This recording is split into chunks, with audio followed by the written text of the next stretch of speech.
Greetings! Ngadto sa mga laiko dinhi sa Archdiocese sa Sugbo. Karong bulan sa Hunyo, atong saulugon ang bulan nga gigahin alang sa mga laiko agi og pagsaulog sa Jubilee Year of Hope dinhi sa Sugbo.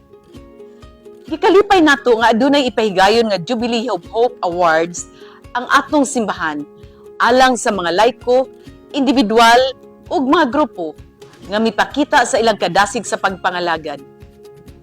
Kini sila nagpabilin sa ilang kalig-on sa pagtuo ug paglaom bisan pa man sa mga kakulian ug kalisdanan nga ilang giagian.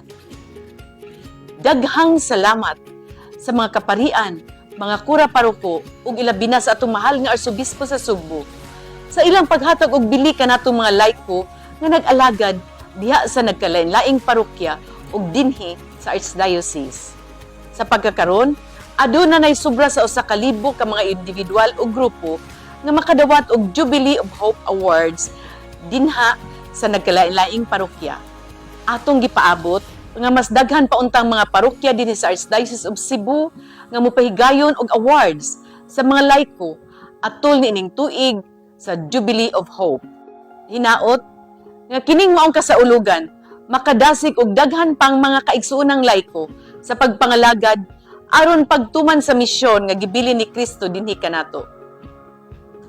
Congratulations natong tanang mga laiko.